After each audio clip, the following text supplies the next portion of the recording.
अनि बारा जिल्ला हाम्रो कृषि प्रधान जिल्ला हो। यहाँको किसानहरूले सधैँ मल खाद र सिँचाइको समस्या भोग्नुपर्छ। सांसदको रूपमा यसलाई समाधान गर्न के कस्तो एजेन्डा राख्नु भएको छ तपाईँको?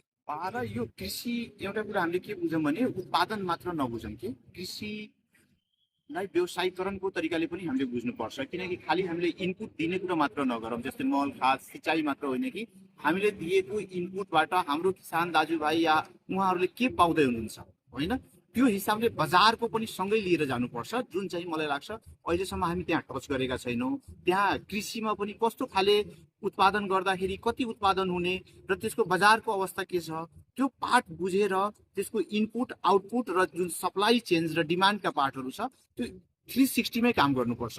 अनि मात्र कृषिप्रति आकर्षित हुन्छ। कृषिलाई चाहिँ जस्ट हामी एउटा निर्वाहमुखी कृषि होइन, यो निर्यातमुखी कृषि हुनुपर्छ भनेर मेरो धारणा छ। र म अलरेडी कृषिमा काम पनि गरेर एउटा मोडल एग्रिकल्चर फार्म पनि मैले काम गरेर 2टा सर्टिफिकेट पनि के अरे नेसनल इन्टरनेसनल अवार्ड पनि पाएको छु। त्यो भएर मलाई लाग्छ कि एकदमै बेटर तरिकाले यसमा कृषिमा चाहिँ हामीले काम गर्न सक्छौँ। पहिलो 100 दिनमा तपाईँहरूको प्राथमिकता के होला? अहिले हाम्रो सबभन्दा ठुलो प्राथमिकता भनेको विधिको शासन नै हो, सामाजिक न्यायका कुराहरू छन्।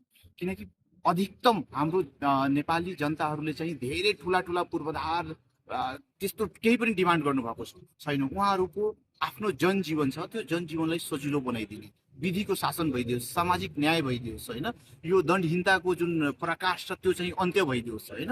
त्यो भएकोले गर्दाखेरि अहिले चाहिँ हामी मोर फोकस चाहिँ हामी चाहिँ कानुन निर्माण जसले चाहिँ जनताको जनजीवनलाई एकदमै राम्रो बनाउन सकोस् र भोलिको दिनमा चाहिँ जो अकाउन्टेबल गभर्मेन्ट बनाउनको लागि चाहिँ त्यसको स्ट्यान्डर्ड अपरेटिङ प्रोसिड्युरहरू केही हुन्छन्, होइन, त्यस्ता पार्टहरूमा चाहिँ हामी मोर अलाइन भएर हामी चाहिँ काम गर्छौँ।